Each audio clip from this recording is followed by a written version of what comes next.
El vampiro lo miró mientras efectuaba la operación. ¿Qué sucedió entonces?, preguntó el muchacho. Tenía la cara húmeda y se secó rápidamente con el pañuelo. Lo vi todo como un vampiro, dijo con su voz ahora casi distante. Luego se recuperó. Lestat estaba al pie de la escalera y lo vi como no me había sido posible verlo antes. Antes me había parecido blanco, espantosamente blanco, casi tanto que en la noche parecía luminoso. Y ahora lo veía lleno de su propia vida y su propia sangre. Estaba radiante, no luminoso. Y luego vi que no solo Lestat había cambiado, sino que todo había cambiado. Fue como si fuera la primera vez que podía ver colores y formas. Estaba extasiado con los botones de la chaqueta negra de Lestat que no miré a ninguna otra cosa durante largo rato. Entonces Lestat empezó a reírse y escuché su risa como el resonar de un tambor y luego aquella, su risa metálica. Era algo confuso, pues cada sonido corría hacia el próximo sonido como la mezcla de resonancias de una campana, hasta que aprendí a distinguirlos.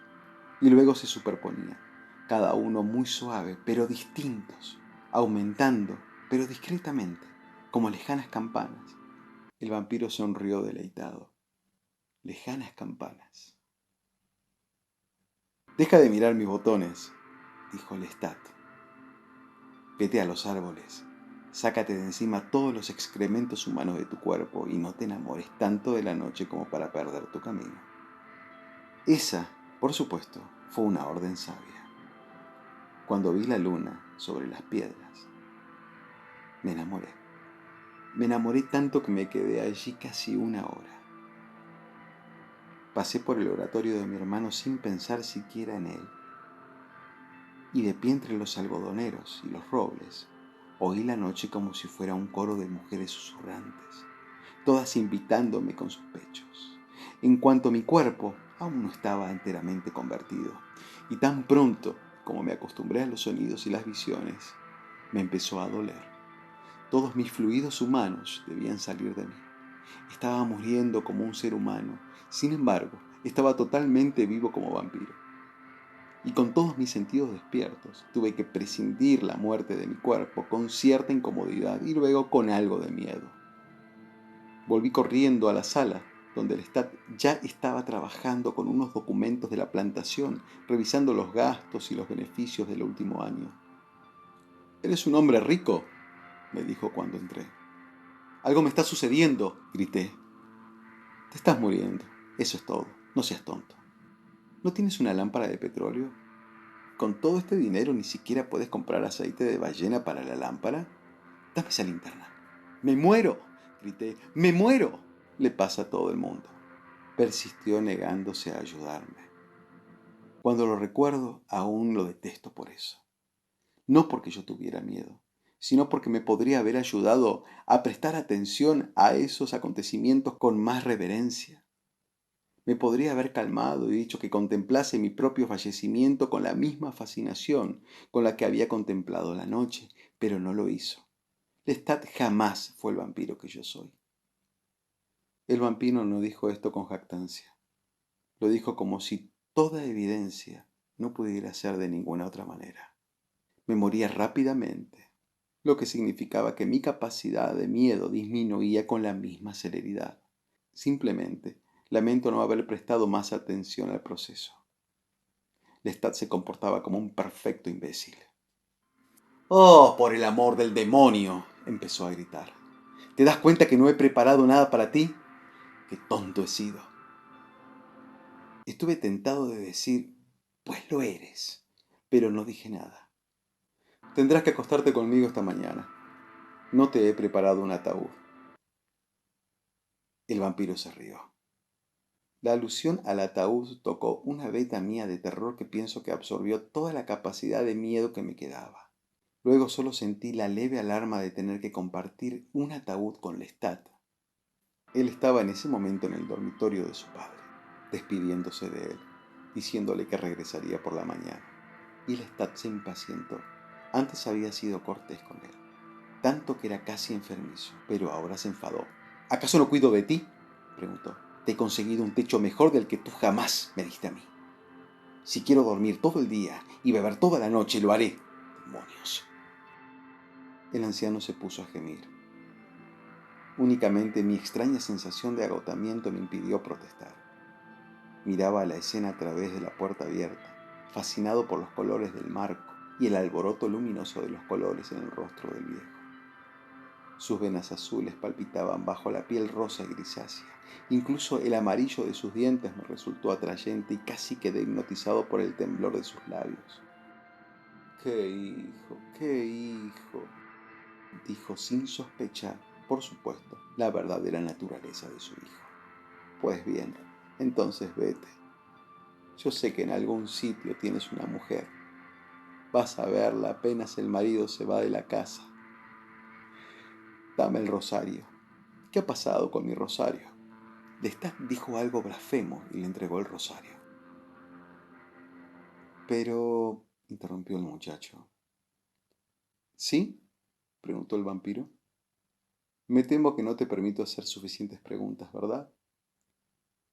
Le iba a preguntar, los rosarios tienen cruces, ¿no es así? Ah, el rumor de las cruces, se rió el vampiro. ¿Te refieres a que les tenemos miedos a las cruces? O que no las pueden mirar, según yo creía, dijo el entrevistador. Un absurdo total. Yo puedo mirar lo que se me ocurra, y me gusta bastante mirar los crucifijos. ¿Y el rumor de las cerraduras? Que ustedes pueden vaporizarse y pasar por ellas. Ojalá fuera así, se rió el vampiro. Qué cosa más encantadora. Me gustaría pasar por toda clase de cerraduras y sentir el gusto de sus formas especiales. Pero no, movió la cabeza. Nada de eso es cierto. El muchacho se rió pese a todo. Luego se puso serio. No tendrías que ser tan tímido conmigo, dijo el vampiro. ¿De qué se trata? La historia sobre las estacas traspasando el corazón, dijo el muchacho y se le encendieron un poco las mejillas. Lo mismo, dijo el vampiro. Un soberano disparate. Agregó lentamente como acariciando las sílabas y el muchacho sonrió. No hay ningún poder mágico de ninguna naturaleza. ¿Por qué no fumas uno de tus cigarrillos? Veo que los tienes en el bolsillo de la camisa. Ah, muchas gracias, dijo el muchacho, como si fuera una sugerencia maravillosa. Pero apenas se lo llevó a los labios, vio que sus manos temblaban tanto que rompió la frágil carterita de cerillas. Deja que yo lo haga, dijo el vampiro, y tomando las cerillas rápidamente, encendió el cigarrillo del entrevistador. Este inhaló con los ojos fijos en los dedos del vampiro, que se alejó con un suave crujido de ropas. Hay un cenicero en la palangana, dijo, y el muchacho fue nerviosamente a cogerlo. Miró las pocas colillas que allí había, y luego, al ver el cubo de basuras abajo, vació el cenicero y rápidamente lo puso sobre la mesa. Sus dedos humedecieron el cigarrillo cuando lo posó en el cenicero. ¿Es este tu cuarto? Preguntó.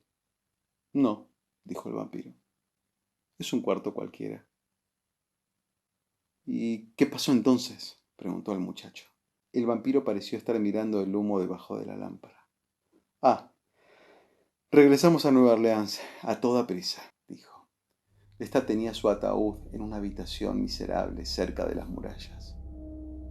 ¿Y usted se metió en su ataúd? No tuve otra posibilidad.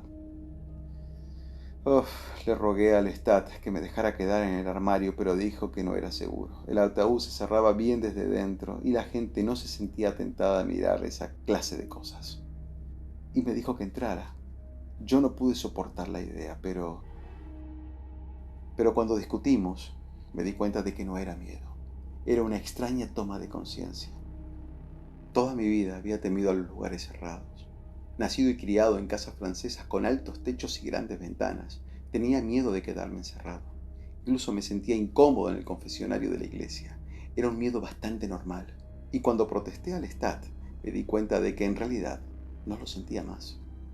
Únicamente lo estaba recordando.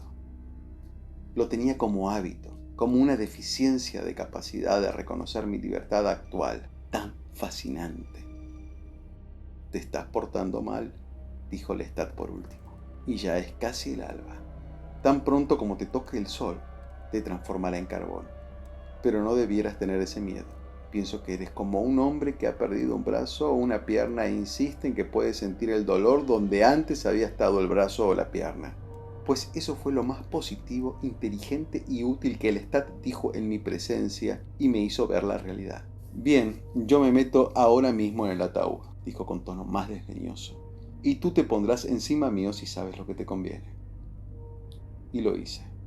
Me puse encima de él, absolutamente confuso por mi falta de miedo y lleno de disgustos por estar tan pegado a él, pese a lo hermoso y fascinante que era.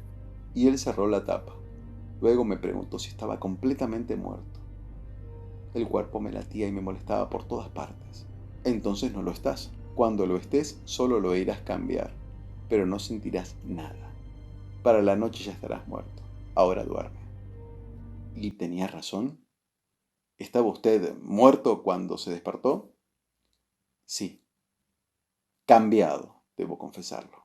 Es obvio que estoy vivo, pero mi cuerpo se había muerto.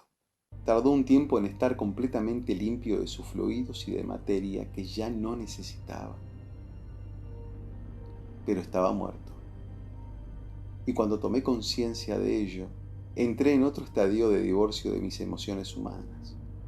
Lo primero que se me hizo evidente, cuando Lestat y yo pusimos el ataúd en su carruaje y robamos otro ataúd de un depósito, fue que Lestat ya no me gustaba.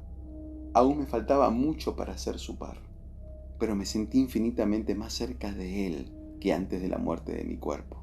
No puedo realmente aclararte esto muy bien por la razón obvia de que ahora tú estás como yo antes de que se me muriera el cuerpo. No puedes comprender. Pero antes de morirme, Lestat había sido la experiencia más abrumadora que yo jamás había tenido. Tu cigarrillo se ha convertido en un cilindro de ceniza. Ah, dijo el muchacho, aplastó el filtro en el cenicero. ¿Quiere decir que cuando se cubrió el abismo entre los dos, él perdió su encanto? Preguntó con sus ojos fijos en el vampiro, y tomó con sus manos otro cigarrillo y lo encendió con mucha más facilidad que antes. Así es, dijo el vampiro con un placer evidente. El viaje de regreso a Pont du Lac fue fascinante, y la charla constante del Lestat fue la experiencia más aburrida y descorazonadora que jamás tuve. Por supuesto, como ya dije, distaba mucho de ser su par. Tenía que vérmelas con mis miembros muertos, para usar una comparación. Y me enteré de que esa misma noche tendría que llevar a cabo mi primera muerte. El vampiro extendió la mano a través de la mesa y suavemente quitó una ceniza de la chaqueta del muchacho, quien miró la operación con alarma. Perdona, dijo el vampiro. No era mi intención asustarte. No, perdóneme a mí, dijo el entrevistador. Tuve la sensación de improviso de que su brazo era más largo de lo normal. Llegó hasta aquí y usted ni se movió. No, dijo el vampiro volviendo a poner los dedos sobre sus rodillas cruzadas. Me moví con demasiada rapidez como para que tú lo puedas ver. Fue una ilusión. ¿Y se movió hacia adelante pero no lo hizo? ¿Estaba sentado como ahora con la espalda apoyada en el respaldo? No, repitió firmemente el vampiro. Me moví hacia adelante tal cual te dije. Mira, lo haré de nuevo. Y lo hizo una vez más mientras el entrevistador lo miraba con una mezcla de confusión y miedo. Pero aún no me viste, dijo el vampiro. Pero si ahora miras mi brazo estirado, realmente no es tan largo. Y levantó el brazo con el índice señalando al cielo, como si fuera un ángel a punto de decir la palabra del Señor. Tú has experimentado una diferencia fundamental entre lo que ves y lo que yo veo. Mi gesto me pareció lánguido y bastante lento, y el sonido de mi dedo contra tu abrigo fue bastante audible, pero no he querido asustarte, aunque quizá con esto puedas darte cuenta de que mi viaje de regreso a Pont du Lac fue un festejo de experiencias nuevas, ya que la mera oscilación de una rama en el viento era un deleite. Sí, dijo el muchacho, pero aún estaba visiblemente conmovido. El vampiro lo miró un momento y luego dijo: ¿Te estaba diciendo? Sobre su primer asesinato, dijo el chico. Sí. Sin embargo, debo contarte primero que la plantación era un verdadero pandemonio. Habían encontrado el cadáver del superintendente y el anciano ciego en el dormitorio principal, y nadie podía explicar la presencia del ciego. Además, no habían podido encontrarme en Nueva Orleans. Mi hermana se puso en contacto con la policía y cuando llegamos ya había varios agentes en el lugar. Ya estaba bastante oscuro, naturalmente.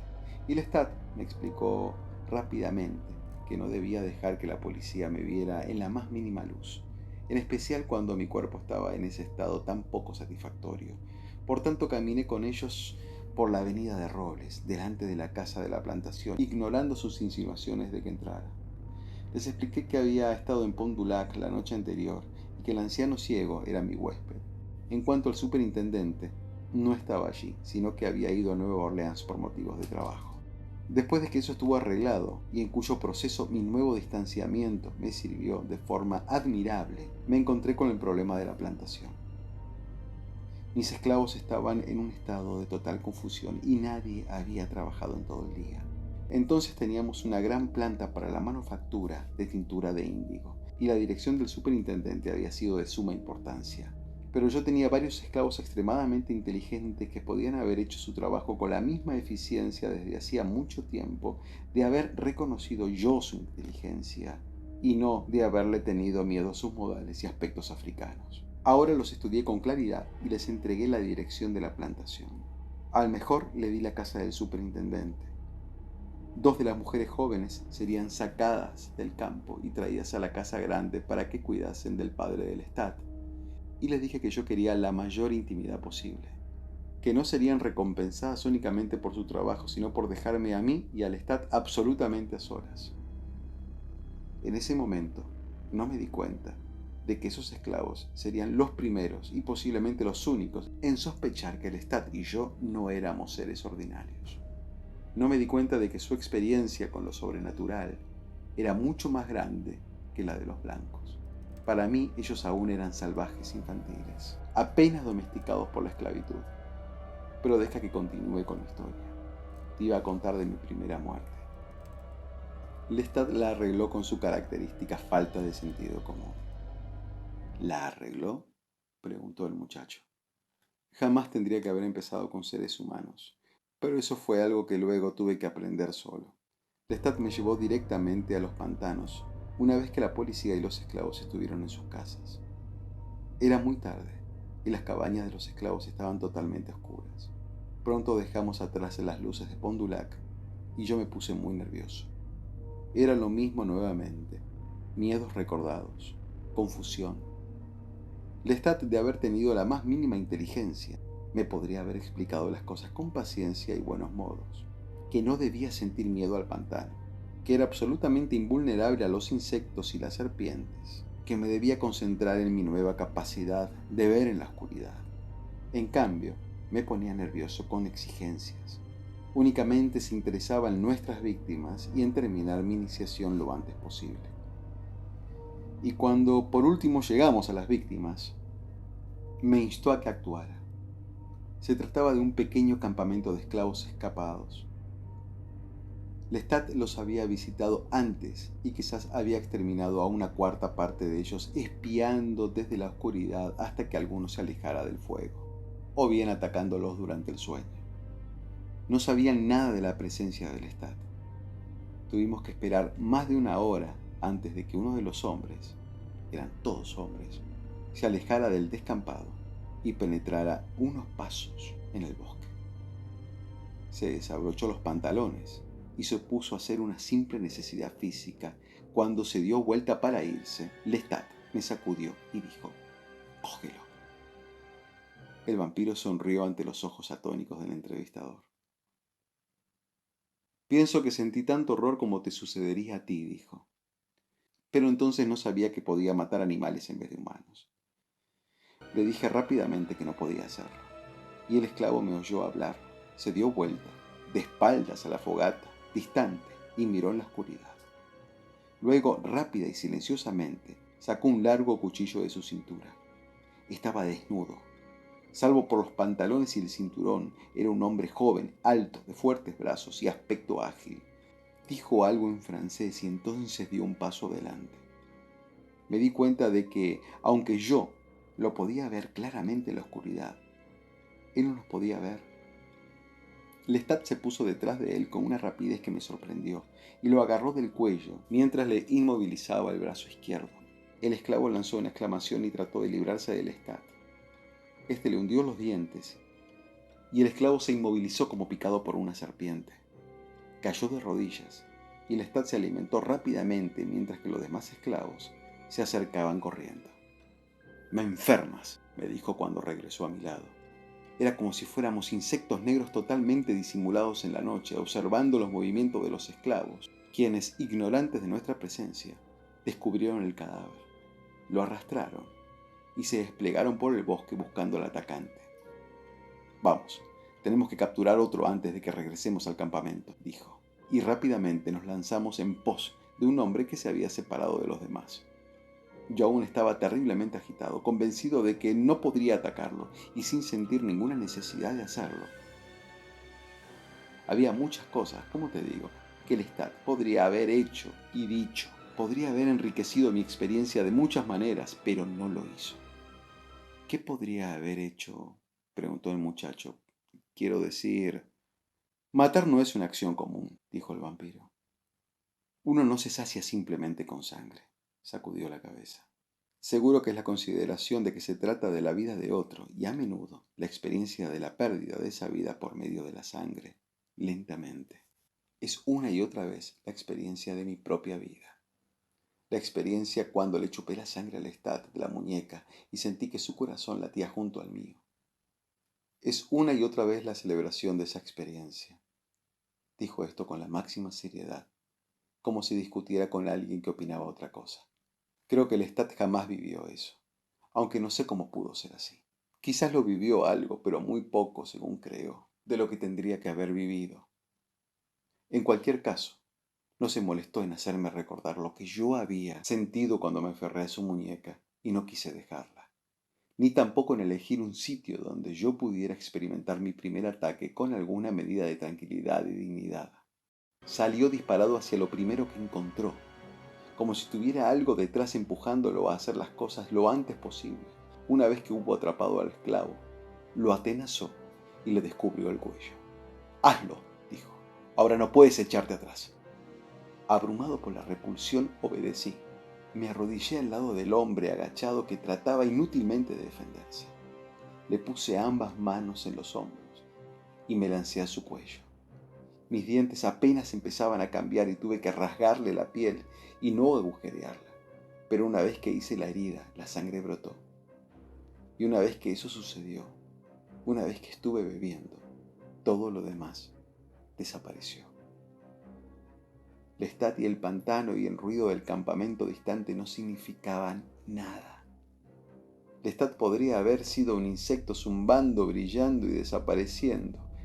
El acto de chupar me hipnotizó.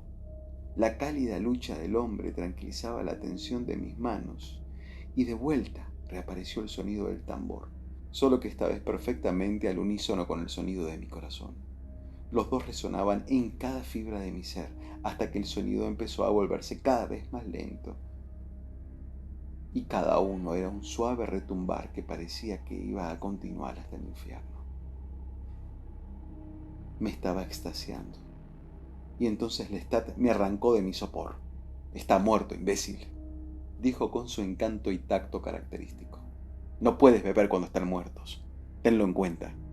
Me puse frenético un instante, fuera de mí. Insistí en que el corazón del hombre aún latía, y yo ardía de ganas de volver a libar su sangre. Le pasé las manos por el pecho y lo tomé de las muñecas. Le habría mordido las muñecas si Lestat no me hubiese levantado y dado una bofetada. El golpe fue sorprendente. Fue un choque sensacional, de otra especie, un golpe en las sensaciones, de manera que me confundí y me encontré indefenso, con los ojos abiertos, de espaldas contra un ciprés y la noche lanzando aún sus insectos contra mis oídos. «Morirás si haces eso», dijo Lestat. «Te llevará a la muerte si te aferras a él en la muerte. Y ahora has bebido demasiado, te pondrás enfermo». Su voz rechinaba. De pronto sentí la necesidad de atacarlo, pero empecé a sentirme mal. Tenía un dolor demoledor en el estómago, como si un remolino me chupara las entrañas desde adentro.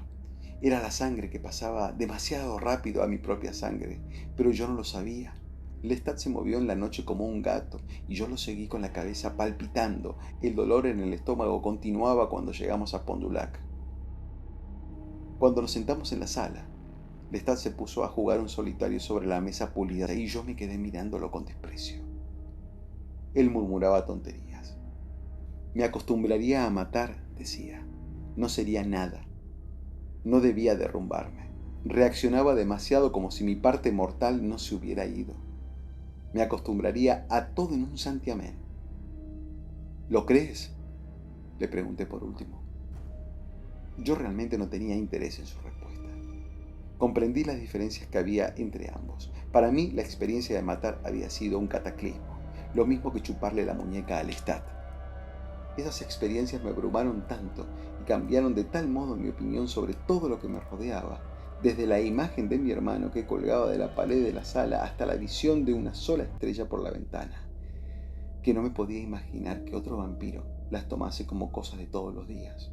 Yo había sufrido una alteración permanente, lo sabía, y lo que sentí más profundamente por todas las cosas, incluso por el sonido de las barajas que eran alineadas allí, frente a mí, era respeto.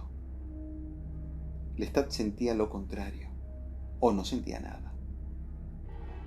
Era de una calaña de la que no se podía sacar nada de calidad, tan aburrido como un mortal, tan superficial e infeliz como cualquier mortal.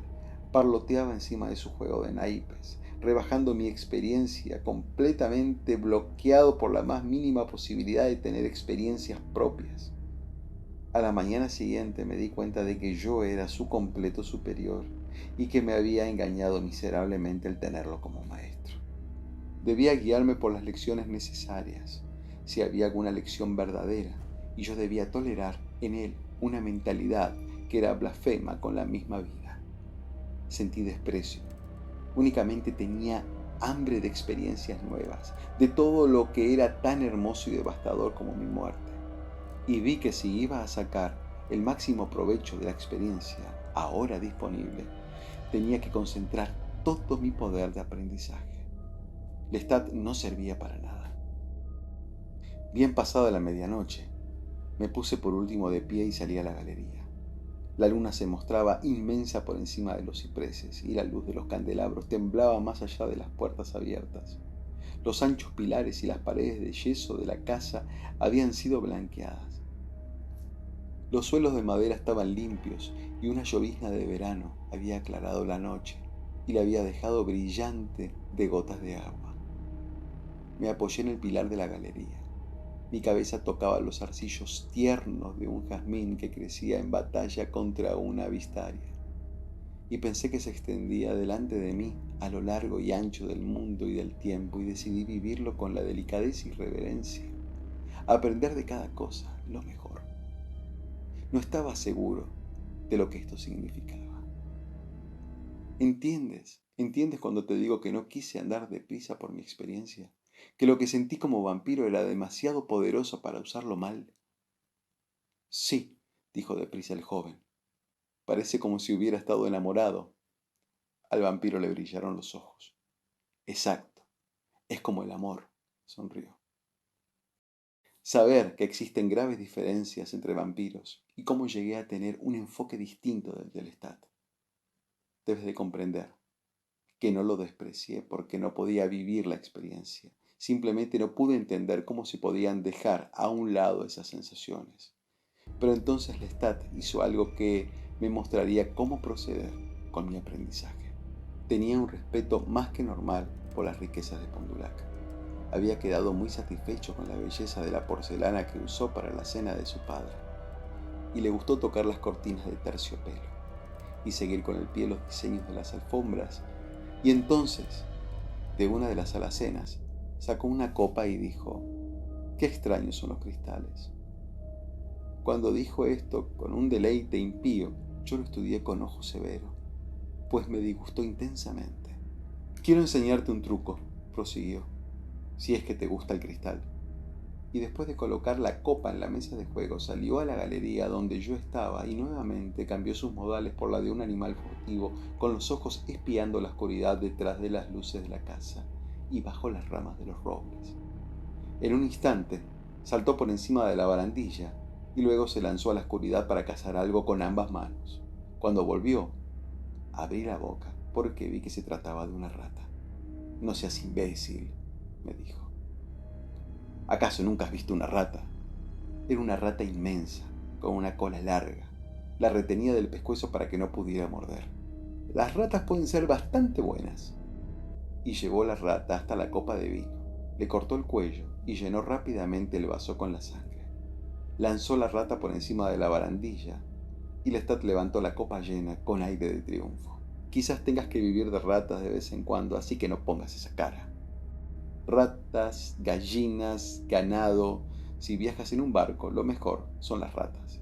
Si no quieres que hagan una búsqueda por todo el barco y encuentren tu ataúd, lo mejor es limpiar bien ese barco de ratas. Y entonces bebió de la copa con la misma delicadeza que si se tratara de Borgoña. Hizo una mueca. Ah, se enfría tan rápido.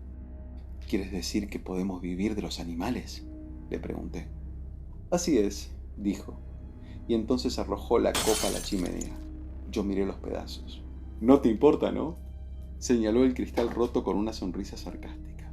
Espero que no, porque no hay mucho que puedas hacer si te importa. Sí me importa. Te puedo sacar a ti y a tu padre de Pont du Lac, dije. Y creo que esta fue la primera vez que demostré mi enojo. ¿Por qué habrías de hacerlo?, me preguntó con falsa alarma. Aún no sabes todo, ¿o sí? Se rió y caminó por la habitación. Pasó los dedos por el borde de satén del clavicordio. ¿Quieres tocar? Yo dije algo como, no toques eso. Y él se rió de mí. Lo tocaré si así lo quiero, dijo. Por ejemplo, tú no sabes nada de las maneras en que puedes morir. Y morirse ahora sería una gran calamidad, ¿no es cierto? Debe de haber alguien en el mundo que me pueda enseñar esas cosas, dije. Por cierto, no eres el único vampiro. Y tu padre quizá tenga unos 70 años. No puede ser que haya sido vampiro desde hace mucho tiempo. De modo que alguien te debe de haber enseñado. ¿Y piensas que puedes encontrar vampiros tú solo? Te podrán ver llegar, pero tú no los verás, amigo mío. No, no creo que tengas muchas opciones en este momento. Yo soy tu maestro y tú me necesitas. Y no hay mucho que puedas hacer al respecto. Y ambos tenemos gente que debemos cuidar. Mi padre necesita un médico y tú tienes el problema de tu madre y de tu hermana. No te hagas ilusiones sobre confesarles que eres un vampiro. Simplemente cuida de ellas y de mi padre. Lo que significa que mañana por la noche lo mejor será que mates rápido y te ocupes de la plantación. Y ahora, a la cama. Ambos dormiremos en la misma habitación, pues representa menos riesgos. No, tú búscate tu dormitorio, dije. No tengo la menor intención de compartir la misma habitación contigo. Se puso furioso. No hagas esa imbecilidad, Luis, te lo advierto.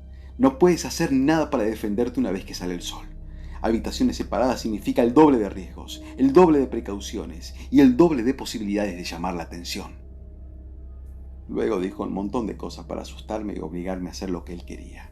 Pero fue como si hablara con las paredes. La observé atentamente, pero no lo escuchaba. Me pareció frágil y estúpido. Un hombre hecho de ramitas secas, con una voz aguda, debilucha. Duerme solo, dije, y apagué las velas, una a una. Ya casi es de mañana, insistió él. Entonces enciérrate, dije, y levanté mi ataúd y bajé las escaleras de ladrillos. Pude oír que cerraba las puertas de arriba y corría las cortinas. El cielo estaba pálido, pero todavía lleno de estrellas, y otra leve llovizna se produjo con la brisa que venía del río, humedeciendo las piedras. Abrí la puerta del oratorio de mi hermano, barrí las rosas que casi cerraban el paso y puse el ataúd en el suelo de piedra delante del altar. Casi podía distinguir las imágenes de los santos en las paredes. Paul, Paul, dije en voz baja, dirigiéndome a mi hermano. Por primera vez en mi vida, no siento nada por ti, nada por tu muerte. Y por primera vez, siento todo por ti. Siento la pena de tu pérdida, como jamás supe sentirla. Ya ves, el vampiro se dirigió al muchacho. Por primera vez, yo era completa y cabalmente un vampiro. Cerré las ventanas y puse el cerrojo a la puerta. Entonces me metí en mi ataúd forrado de satén. Apenas podía ver el brillo del género en la oscuridad y me encerré. Así es como me convertí en vampiro.